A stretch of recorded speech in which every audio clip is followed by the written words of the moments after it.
All right, this is John Byrne with Poets&Quants. Welcome to our webinar on undergraduate business education. Today we produced our second annual undergraduate ranking of the best programs in the US. And we have with us three terrific guests. Let me introduce our two panelists first from two of the best schools in the world who offer spectacular undergraduate business programs. Just below me in the panel is Josh Perry, who is the chair of the undergraduate program at Indiana University's Kelley School of Business. Welcome, Josh.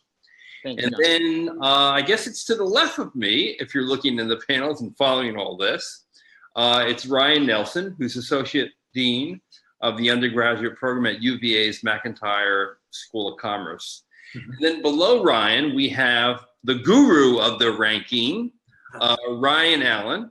Nathan Allen, of course. And Nathan really did all the hard work, all the number crunching and running after schools and alumni to get our ranking done.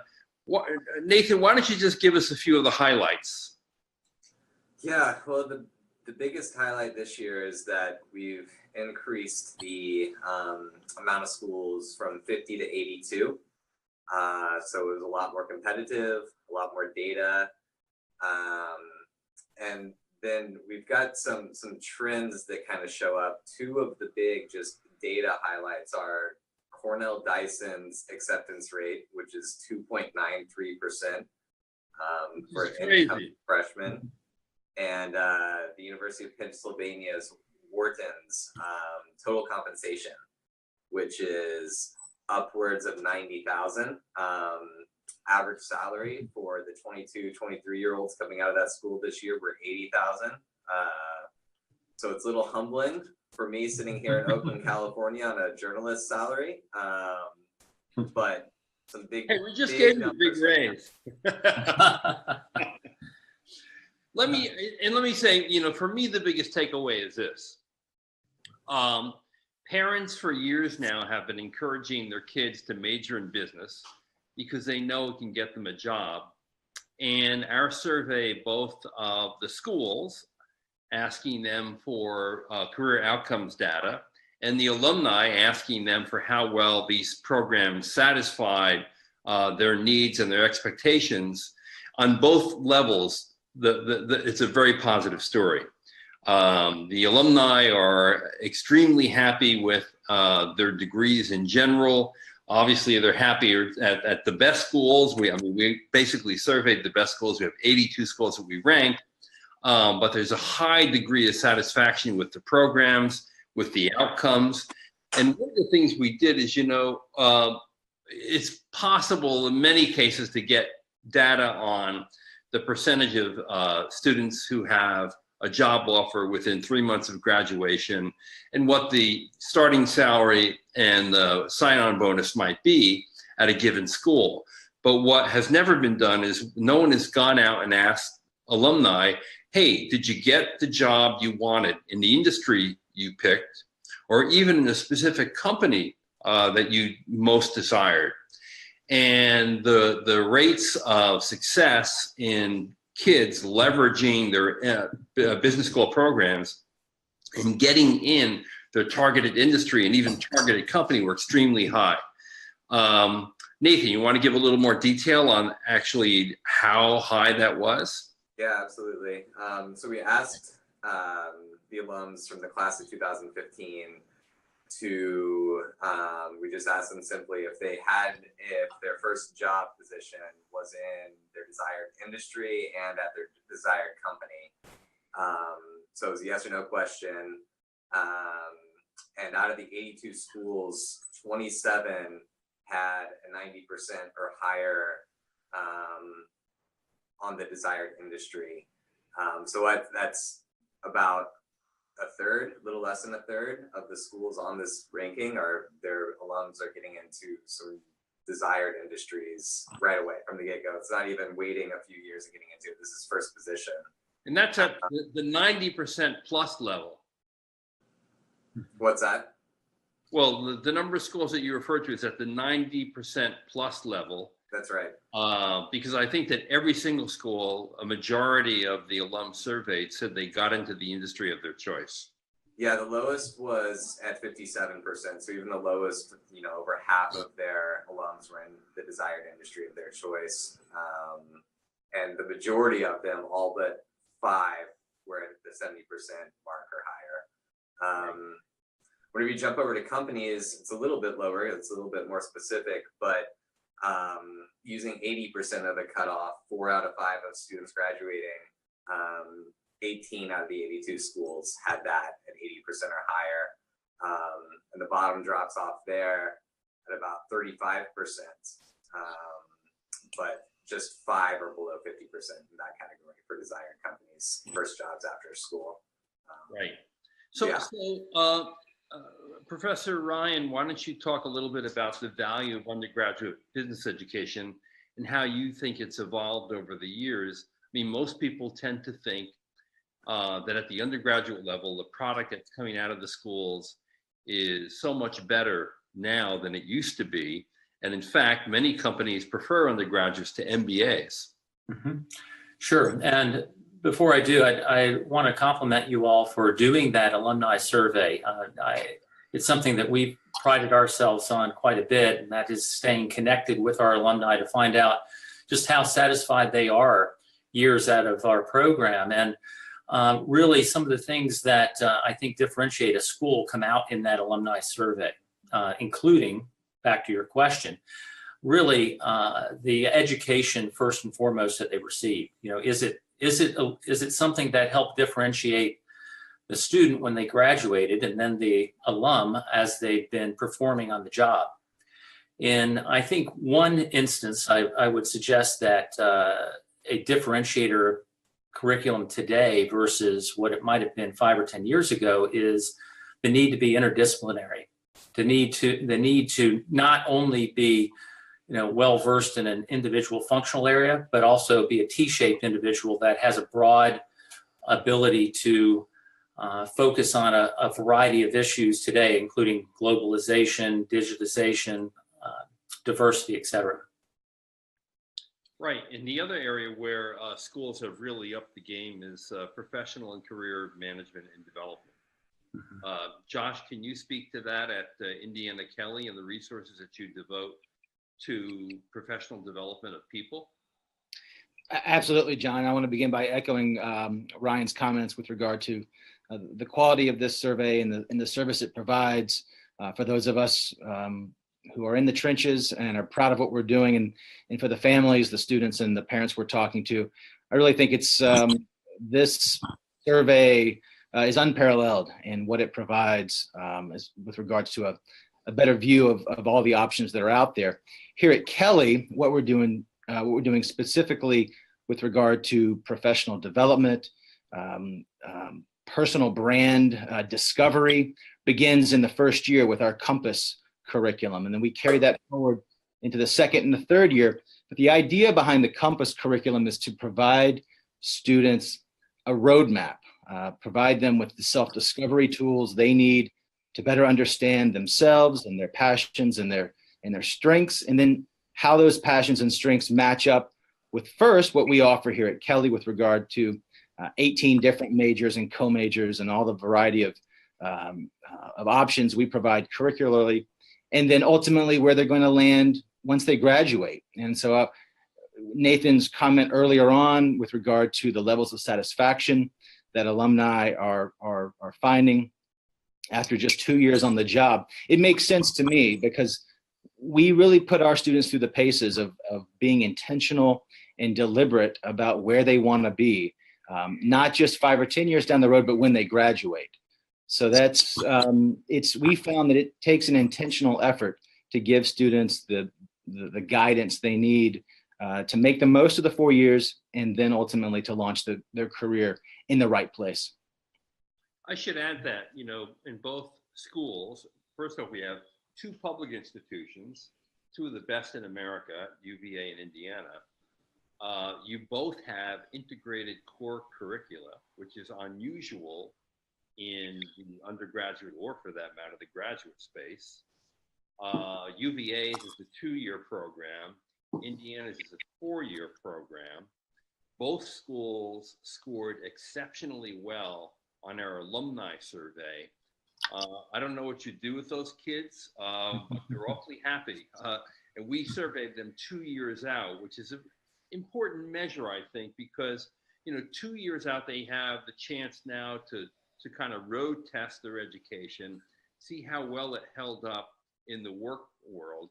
And they also have some distance from the school to be even actually a little more discriminating about their point of view, as opposed to just right on campus. So the fact that both of your schools did exceptionally well in the survey just shows how good a job you're doing. We asked one question, which I consider like the penultimate question: would you recommend this program to a close friend or relative? And both these schools were in the top 5. Indiana was number 1.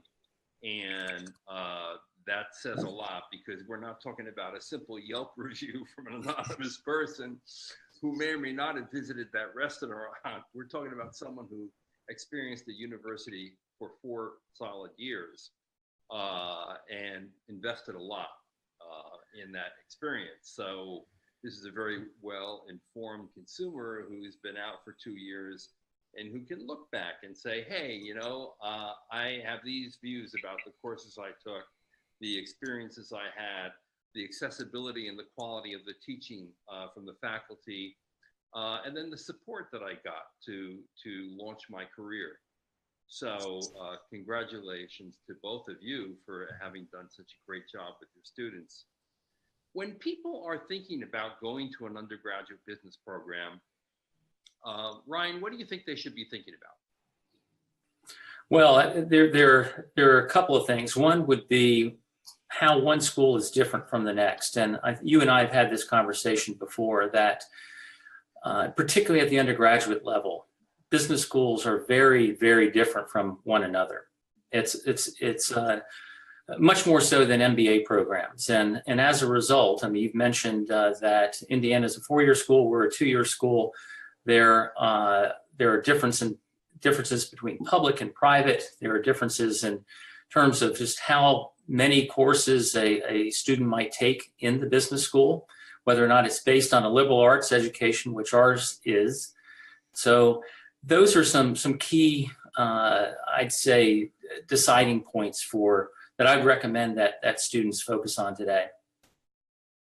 And Josh, what's your advice to parents who are helping their kids navigate college choice if they know they already want to be a business major? Sure.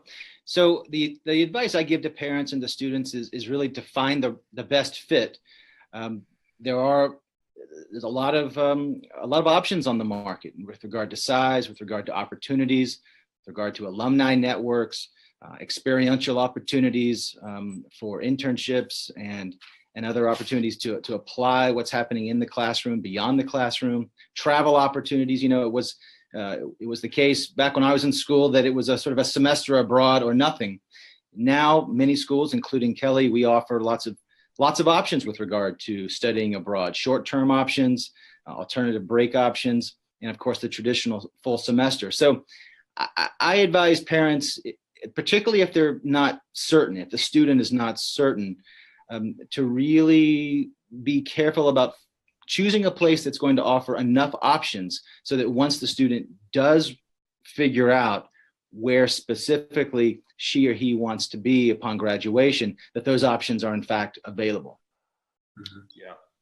And now, Nathan, obviously what the ranking does, which I think is the best thing it does, is as opposed to just here's a number and it's attached to a school, I think the real value in the ranking is the wealth of data that we make available to potential applicants to make better and more informed decisions about what to look at and where to go. Can you give a bit of a dive into some of the data that we already have online and that we're about to put online based on all the research we've done? Yeah, absolutely. So on the base level, what we use for methodology, we're looking at admissions data such as acceptance rates at these schools. And remember that these are not a university-wide level. These are specific for the actual business schools, which is something unlike anything else out there. So we have acceptance rates. We have average SATs at these schools. And then we have the percent of students that they're enrolling that finished in the top 10% of their high school class. And then on the outcomes, we have the percent of students who had internships before their senior years, average total compensation, and then the average employment rate. So if you're a person that really considers those outcomes, then we have all that data. As spoken about earlier, we also have this wealth of data on how alums rated their school and their experience 2 years out. So some of these questions that we were asking them, in addition to the recommending the business program to a close friend, we were asking them if they believed that the business degree was worth their cost and time and tuition. We asked them to rate the teaching quality within the business courses. We asked them to rate career advising, academic advising. We asked if they had a signature experience, a global experience. So if you're looking for any of those things, we also have that data available on which schools are doing it best. And then some of the other data that hasn't been published yet that's going to be coming out in the next few days. We are asking about first generation college students. So if you fall into that population, you'll see which schools are enrolling the most first generation college students. Same with US minorities, same with international students. So if you're looking for communities like that, we also have that that will be coming out in the next few days.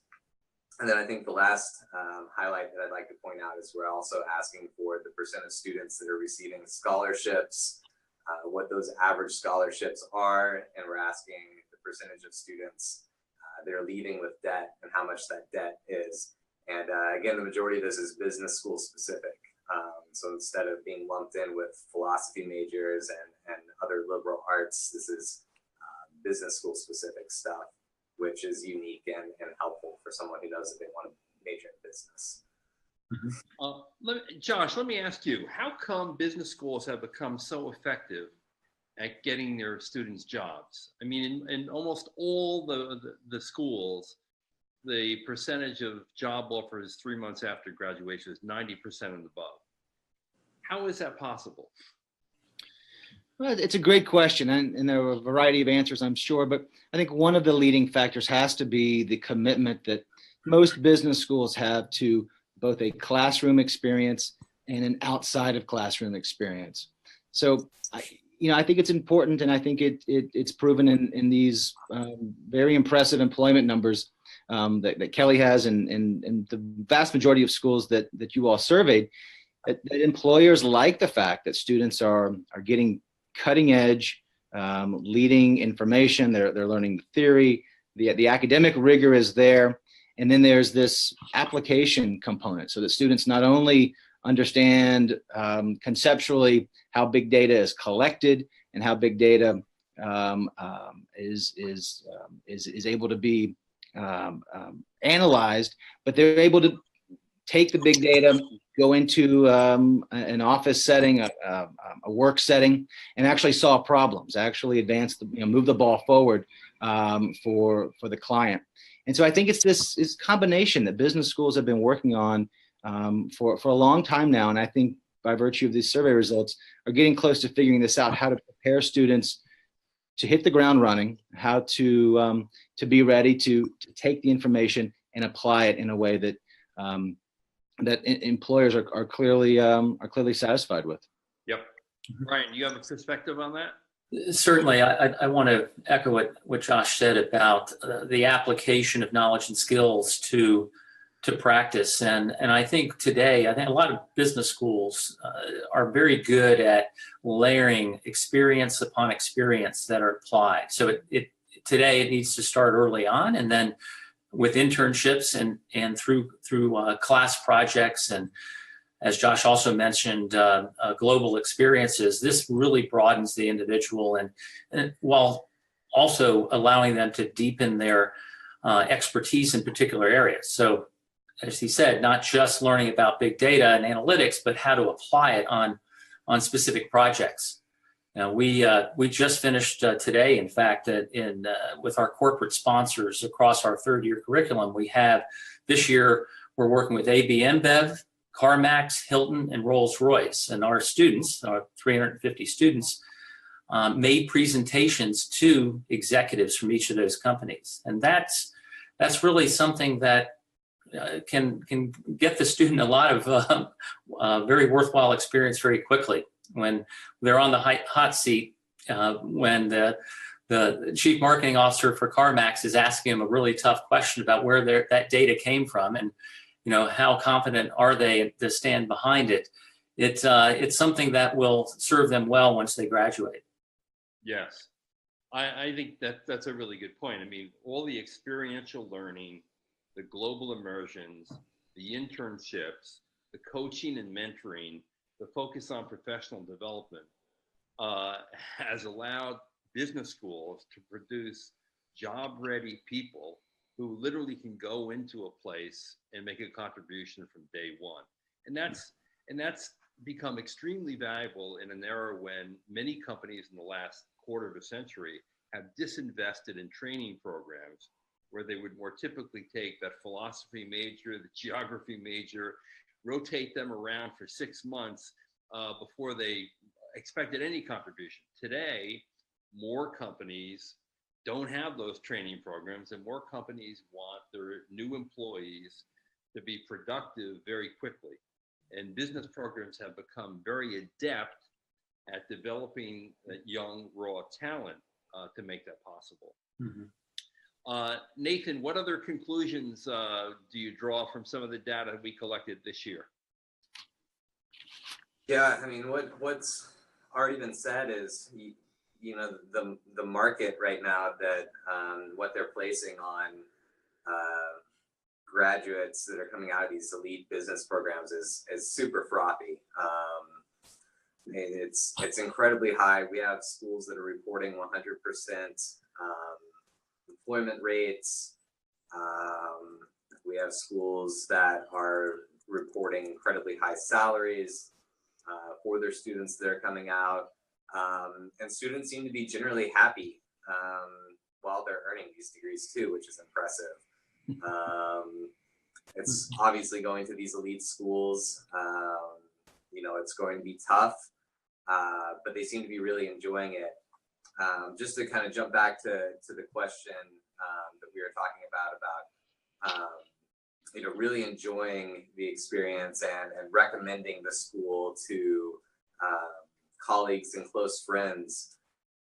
Indiana University Kelley had the top score on that. It was a 9.87 out of 10, out of a possible 10, which is amazing. We, about 150 or more of their graduates responded, and to take that many and have that high of a score is impressive.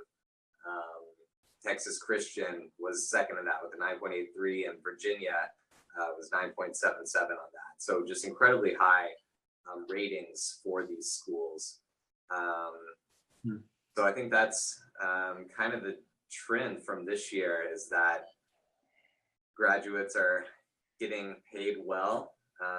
They're going to jobs that they like, and they seem to be really enjoying their time while they're at school. Nathan, could I ask if you saw any trends in the qualitative data that you might have received, either on what's being taught or how it's being taught? Yeah, and that's why it's great to have you two here with Indiana and Virginia, because the core programs and the core curriculum, that integrated core, seems to be popping up in the qualitative data a lot. And generally speaking, the schools that receive the higher ratings don't just have like a great global experience or a great signature experience. It's really the constant throughout the undergraduate experience, where they're having things every year, every semester, that are life-changing for them and that are impactful. So it's not just the one hit really cool trip to Europe or South America or somewhere else and learning about different cultures. It's the constant classroom, extracurricular, and the travel that's really getting high marks, and the qualitative data that kind of goes along with the quantitative. And a lot of the experiential learning where, as Ryan just mentioned, students having to study a challenge that a business is facing and then present to their executives. I mean, that requires a great deal of poise and professional presence, and a lot of synthesis of lots of data, as Josh pointed out, with handling big data projects, which are common. And that really kind of road tests you for the real world, I think, in ways that wouldn't have been true a number of years ago when there wasn't much experiential learning. There were no global immersions. There were a few coaches and mentors in these programs to sand down the rough edges of youngsters and make them actually more mature beyond their years. And that's what great business programs do. And that's why a good undergraduate business education, in my book, is a no-brainer in today's world. It really is. What do you see on the horizon for how undergraduate business education may change over the next 5 years? Josh? Well, I think the challenge really is maintaining for us anyway, given our size, as we were talking about offline, we're now over 7,000 undergraduates. That's an enormous population, but also provides an enormous number of opportunities. And for us, one of the challenges, and I think for any large business school, the challenge is going to be, how do you customize? How do you give students an individualized experience? I think that is the key to the student having a positive learning experience while they're in school, and then being able to find the right career fit when they graduate. Now, the right career fit going forward is going to require, I think, continued emphasis on career services professionals. Here at Kelly, we rely on our career services in-house to help give us a sense of where the trends are. Where are the new companies that aren't even formed yet? Because what we're hearing from recruiters, both the problems and the competitors and the companies in the industries that are on the horizon, they're not even formed yet. And so developing the sort of critical thinking skills, the sort of circumspect approach to problem solving, that's going to be a real challenge, and it's going to be essential to preparing graduates, again, for the challenges that really aren't even fully formed yet. And Ryan, looking ahead 5 years, how do you think this is going to shape up? I mean, right now, the business major is the most popular major in undergraduate education in America. It's been so for a number of years. I think 22% of all students who are going to an undergraduate institution major in business. Do you see that actually increasing? Do you see it staying steady? And how will schools change to meet the different needs of business? I see it increasing, not just at the undergraduate level, but certainly through our specialized degree programs. And we've certainly added several of those recently, and in specialized areas like information technology and global commerce and commerce itself as a fifth-year program. So I see the numbers increasing in general. I think one of the biggest challenges that you read about today is disruption, right? It's a commonly used phrase in business that has a lot to do with technology. And as a result, I think one of our biggest challenges as educators is, one, disrupting ourselves. So that means trying to think in terms of disruptive business models. How are those business models changing in practice? How do we teach our students to think very creatively about how businesses can be designed today, through platform models, as an example, but also things like, application of the user experience and design thinking to practice. So it's not just technology, but a human-centered approach to how business works. So I think that's really collectively what I see as the biggest challenge, is how to disrupt ourselves from a curriculum perspective. I think We could get into a long discussion about how do we disrupt our own business model for higher education. I think that certainly invokes notions of technology again, distance learning and other practices like that. But I think we'll be required to stay on our toes to keep moving and innovating as public education institutions or private as well. I should add that even though we have a 4-year program and we have a 2-year program, and there are differences there because in a 4-year program, you're a direct admit. In a 2-year program, you have to apply, I guess, in your sophomore year generally, and you have to have maintained a certain GPA over your first 2 years to get in because it's very competitive on both levels, whether you're a direct admit or not. But I want to talk a little bit about how business students are not one-trick ponies. In other words, when they go to an Indiana, when they go to a UVA and study business, you're not only studying business, you're getting the full wealth of the university experience, and you're specializing and majoring in business. Can you speak to how many other courses a student in a 4-year experience would be taking outside the business school? Josh?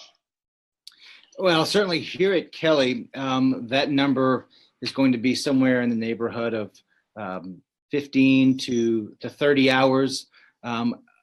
General education, apart from the Kelly experience, they're going to be, drawing from courses, what we call across the street in the philosophy department or the poli-sci department, or studying a language.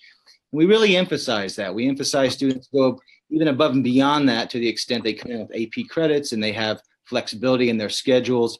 We want to see business students emerge who have the technical skills, who have the communication skills, the ability to speak confidently with the CEO, that you were discussing earlier, John, and then have the ability, most importantly, to think broadly. I think it was Ryan who mentioned interdisciplinarity earlier, and that's important for us. It's important for our students to understand their role as a business leader with a responsibility beyond the bottom line, with a responsibility to be a social leader, really, leaders of their communities. Many of our students go to big companies in big cities. Many of our students wind up in smaller communities, and wherever they wind up, we want them to be prepared to make connections beyond just whatever their business, the expertise demands in their business role, but beyond that to sort of see how they can be more influential in the broader society and be more responsible as business professionals. So that, I think there's a real mandate for business schools who have now captured the largest amount of the market share with regard to students and what they're studying on campus. It's incumbent on business schools and faculty and administrators to emphasize the importance of the humanities and the importance of making those broader connections. And Ryan, I presume that because it's a 2-year program, in the first 2 years, the student is sampling the full array of courses at UVA, right? Yes, that's right. I think this is the point, if you'll forgive me, where I invoke Thomas Jefferson, the founder of our university, in the discussion, given that he was known to be a very eclectic individual, somebody that really set the university up that way. And we're certainly designed as a 2-year school based on 2 years of liberal arts. More than half of the 120 credit hours that they would take in going through UVA and McIntyre would come from outside the McIntyre school. So that's one of the, again, key differentiators I think students should be thinking about when they're looking at programs. Really, and what Josh said about earlier about being very intentional and self-directed in their learning. When they go through those first couple of years, they should be exploring, taking as many different courses as possible and deciding what they like and don't like about each one. Now, Josh, let me ask you and Ryan too, a question about the business student. Some people who, and let's face it, a lot of college students know very little about business and then know very little about what careers might be accessible to them if they are business majors. And some people who might not ordinarily be inclined to study business may think of business students as awfully serious, let me put it, ambitious, competitive, almost they're afraid to be with them because they think they're of another kind. Would you put to rest that belief?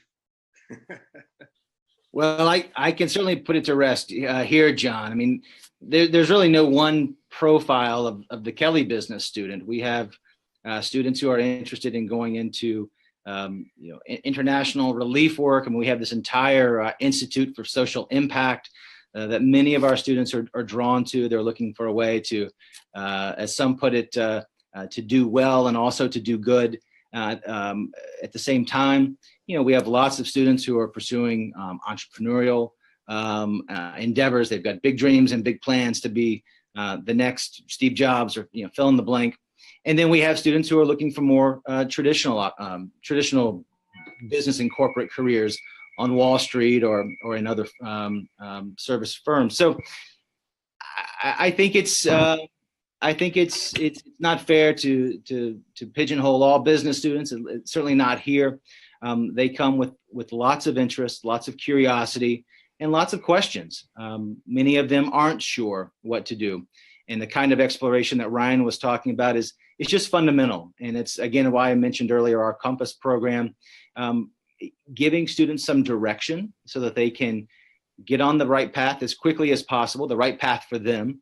And it's going to be a unique and individual path, and graduate in 4 years, which is key. But graduate in a way that on a path that's right for them. It's absolutely it's essential. Brian, do you find business students any significantly different than majors in other subjects? No, not my experience. I think as they go along, they certainly are exposed to more pragmatic experiences than perhaps a lot of other degree programs might. But fundamentally, I think the students themselves are very similar across our university. So we're going to open this up to the audience for questions right now. If anyone has a question that you'd like to send in to Nathan, Josh, Ryan, or myself, now's the time to do it. Do you have any questions already in the queue? Yeah, so your first question is specific to Michigan Ross. I have somebody asking what's keeping Michigan Ross from being in the top 10. And I know related to that, you've got a ton of questions today about schools and programs that possibly weren't included. So perhaps you could talk about those 2 points in tandem. No, Nathan. Yeah, so first I'll hit just the broad schools that weren't included.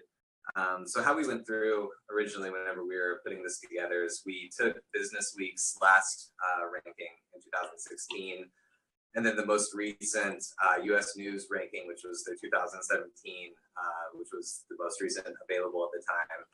And we just poked through and invited the top 75 schools of each of those lists to participate. So there was a little bit of overlap, but essentially we landed on a list of a little over 100, about 120, 130 schools. So we invited all of those to participate. We heard back from about 101, 102. And then to qualify for the ranking, since it's so data driven, we have to have schools willing to allow us to survey their alumni. So first of all, they had to hand over alumni contact info or do it themselves. And so we had 100 schools say that they wanted to do that, but then we have a minimum 10% participation rate for the alumni survey.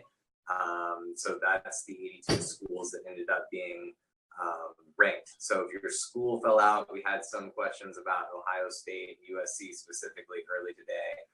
Both of those schools attempted to participate. They both failed to meet the 10% alumni cutoff. So that's why they weren't included. So Michigan Ross, I'm going to, you have to bear with me kind of while I pull through the data here and look specifically at them. So Michigan The big reason why they were not included in the top 10, they have really great job rates, really great acceptance rates. But what they lacked this year was they just had a low alumni score. So we had 15 1 to 10 scaled questions. And that was worth 80 points out of a possible 300 of the entire ranking. So that 80 points was the biggest single data point category that we use. Michigan's overall average was 8.83 out of a possible 10, which is incredibly high, but it placed them 30th on the list. And they scored about 58.5 index points, where the top was actually Virginia at 9.37, scored 80 points there. So they lost over 22 points, almost 22 points in that one category. So just bumping up the alumni score would be why that would be why they were lower in this one. That's kind of the beauty and the curse of this ranking, is that you can enroll really great students and have really stringent alumni or students entering your program and be placing them in really high paying jobs. But then you've got a school like Indiana that placed 21st in the admissions category, but then placed in the top 5, I think 3rd in the alumni survey. So by providing the students with experience that they look back on, with positivity, that goes so much further sometimes than tough admission standards and employment rates. So that's, let me reiterate what I said before. Don't get hung up on a number in a ranking. Look at the data and comb through it. I mean, I think the most important thing that any ranking organization needs to do is to be very transparent about what they do and what the limits are in trying to capture this net of schools that offer a terrific education. Michigan Ross is a spectacular school. They have a great undergraduate program. They're doing some pioneering and innovative things in that program. I wouldn't be all that disturbed that they're not in the top 10. And I'd be surprised if they don't make our top 10 next year. All right, we have another question that might be better answered by Josh and Ryan. We have someone asking, aside from a solid high school math curriculum and SAT or ECT score, how do you evaluate applicant fit for your programs when reviewing applications? Ryan, you want to take that first? Sure. We go through, we look at each student holistically. So not just from a quantitative perspective, but what kind of unique experiences will they bring to their time at the McIntyre School. And we are now getting more and more into one-on-one interviews. Now, we're a small school. Relatively speaking, we only have roughly 350 students come in through each class. That gives us the ability to really focus in on the individual, perhaps more than many other schools do. And we're trying to figure out ways of enhancing that interview process. Right now, we also like to use our alumni where possible to conduct some of those interviews, but we want to be able to enhance that one-on-one evaluation of the individual. And Josh? Yeah, so John, I've just been joined by Luke Lefwich, who is our director. Hi, John. Who has responsibility over much of our admissions process. So Luke's really the expert to speak on this for how we do it at Kelly. Well, hi, John, and just following up on Ryan's comment in terms of size and how that perhaps does have an influence or an impact on your process. Well, Kelly's much bigger. Kelly has over 7,000 students, so we have to be a little bit more systematic in our approach. And what that means is on the front end for our direct admit process, for those that are starting with us right out of high school, yes, SAT, ACT, high school GPA are significantly influential in that process. although we do have a secondary petition process where students can be reviewed comprehensively for all of the skill sets that they bring to the table. However, we know that students aren't always wonderful test takers, or perhaps they've had something within their curriculum that doesn't allow them to have a great GPA, or perhaps they go to a school that doesn't have GPAs. There are many different ways that high schools are measuring students' talents nowadays. At the Kelly School, we have a secondary admissions process at the end of a student's freshman year, similar to what Ryan and Virginia would have for their comprehensive evaluation. We have a standard admit process at the end of the freshman year that measures everything that a student brings to the table, but no longer SATs and ACTs and high school GPA. We're interested in how you've performed in that first year on campus, and are you getting involved and engaged? Can you provide us with some recommendations? Are you able to write a very thoughtful statement about what you would like to do within the business school, and how you've really thought after taking our Compass courses about who you want to be and how you can add value to this experience in our team-based curriculum, and how you're going to be another wonderful member of this Kelly family. And that evaluation takes place at the end of the freshman year. So that's based on college performance, not on high school. So there's a couple of different ways to ultimately enter the business school here. Great. Fred, any other questions there? Yeah, we have a question about NYU. I've a viewer asking what caused NYU to receive a modest academic score. Modest. They're still in the top 20, and again, this is a very elite group of schools. New York University. Again, like Michigan Ross, great school, great experience, and they rank 8th overall. So they placed 4th in the admissions category with some really strong admissions standards. Let me pull it up really quickly. So they have an 11% acceptance rate, which is about the same as Harvard Business School's full-time MBA program. They have an average 1468 SAT score, and they're enrolling about 3/4 of the class that's finishing at the top of their high school classes. Same with employment. Over 98% of their graduating class of 2017 had at least one internship before senior year. Over 97% of the class was full-time enrollment. They're making over $72,000 a year. But again, they scored lower in the academic experience.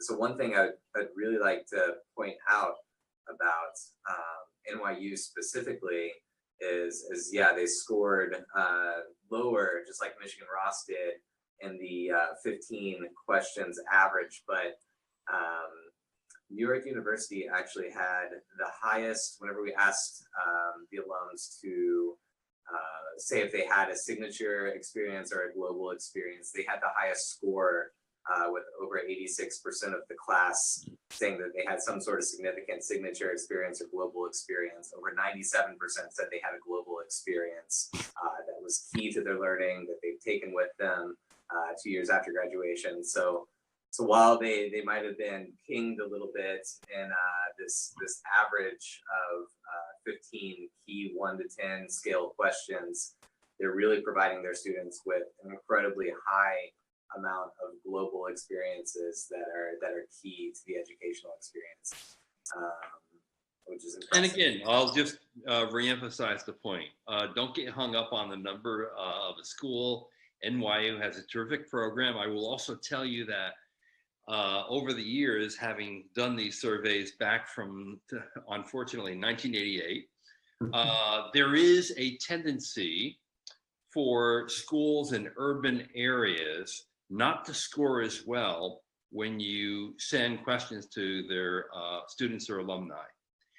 And I think that's something of a function of the fact that urban schools tend to attract slightly more competitive students. And because they can disappear into the folds of a city and are not as closely tight knit as they would be in a Bloomington or a Charlottesville. There's less cohesion generally among the student body. That doesn't mean there's no cohesion, there's no bonding, there's no network, there's no enduring ties. Doesn't mean that at all. What it does mean is that there's less glue typically in a class. And so you get slightly less satisfaction in urban schools than you would tend to get in a school where everyone is really close, bonded together, and in an area where basically, that's where you are and that's where you're going to be. You're going to work, live, and love in the one place, and there are no escapes. And what's really remarkable to me, frankly, is that you can have an Indiana with over 7,000 students, or you can have a UVA with roughly 700 students, and still get incredible levels of satisfaction. And I think part of that is due to the dedication of the staff and the faculty, because the other thing that happens in a program that is in a Charlottesville or a Bloomington is the faculty are closer together as well, not only the students, and they're in town. In a place like New York or Chicago or San Francisco or LA, there are many places to disappear and you're often busy with a lot of other things. In Charlottesville and Bloomington, you're really totally dedicated to the students, the program, and the school. And that's just a reality of location. It may also be a reality of student choice. I think that certain students are attracted to certain things. So as Nathan pointed out, the student who goes to NYU may be more interested in global experiences and urban lifestyle, and so more of them will participate in global immersion programs, but at the same time, there's just less glue. That's my explanation. Mm-hmm. Any other questions, Sat? We've got one final question, and this is a good one. Why is the Poets and Quants for Undergrads ranking the ranking to rely on? I'll let John take that one. Okay, let me give you a little history here. First off, unlike the MBA space where you have quite a few rankings, you have the Economist ranking, you have the FT ranking, you have the US News ranking, you have the Bloomberg Business Week ranking, and then you have the Forbes ranking. In the undergraduate space, even though undergraduate business is the most popular major in America, there's only one other ranking currently that really tends to matter, and that's a US News ranking. And unfortunately, US News does not devote the attention that it does in its overall rankings to business. Because what it does is it takes a subset of a peer assessment survey of deans and senior faculty, and it uses that as a sole input to its undergraduate business ranking. So what you're getting is no sense of the quality of the students coming in, no evaluation whatsoever of the academic experience, whether in the classroom or co-curricular or any other way. And you're not even getting assessment of career outcomes in terms of the school's ability to get employment for a vast number of people at a certain pay rate and to line them up with internships that give them experiences to talk about during their interviews, and more than likely also can be converted into a full-time job offer later on. So you get none of the essence of what a good education is about. And I really think there are three elements that are core to measuring quality. It's what do you have coming through the door? How good is the raw talent? What do you do with the raw talent over the 2 or 4 years that you have them in your program? And how do they feel about it? And then finally, what are the outcomes? What percent of them are getting job offers within 3 months of graduation? What percentage of them are getting internships that line them up for those opportunities? How much are companies willing to pay, both in base salary and sign-on bonus? And yes, there are geographic disparities there, which is why, in fact, we actually put more weight on internships and actual employment data than we do on salary and bonus in our ranking. And those are the things that really matter. and being able to parse those things for yourself. Rather than look at, okay, this school is number 8 and this school is number 20. And so if I get into number 8, I'm going to go to number 8. No, look at all the data that we have. We make it all available to every single reader. Every piece of data will be published. Most of it's already been published today. And so you can look at the Alumni Survey and look at specific questions and see where a given school ranks on a specific question. And you can either say, yeah, I think that the rank's too close and it's statistically meaningless, or maybe the rank isn't so close and now I want to pay more attention to it because that's something that's important to me. So basically what I like about this, what we're doing is we're measuring what matters, number one, and what you can measure, because there's a lot of things you cannot measure that go into quality. And then secondly, you're able, no matter what the ranking of a school is, to go in, grab the data that's important to you and construct your own little model, your own spreadsheet of what you think will be the ideal fit for you. And I also take great pride in the fact that when we developed our ranking a year ago, we developed it because several schools came to us unhappy with the U.S. News approach, knowing that we would do a much better job, and we collaborated with them to create our methodology. So each of those pieces, those 3 core pieces, is equally weighted. Raw talent coming through the door, what a school does with the raw talent, and then finally, the talent that moves out the door and the market's response to them. That's why I think this is a pretty solid ranking. And again, you can always pull apart what's important to you and disregard the rest, which is another beautiful thing. Mm-hmm. All right. Well, listen, I want to thank Josh and Ryan for joining us today. I want to publicly thank Nathan for doing all the work on this. This is as much a labor of love as it is an unbelievable labor of all kind, and takes thousands of hours of work and a lot of dogged running down of people to get done. There is so much data that it's very easy to make mistakes. And so it requires tremendous concentration and focus to get this done well and get it done right, and to do the best job we can for our readers, because ultimately, what we're trying to do is to help people make more informed decisions about something that's going to be extremely important in their life.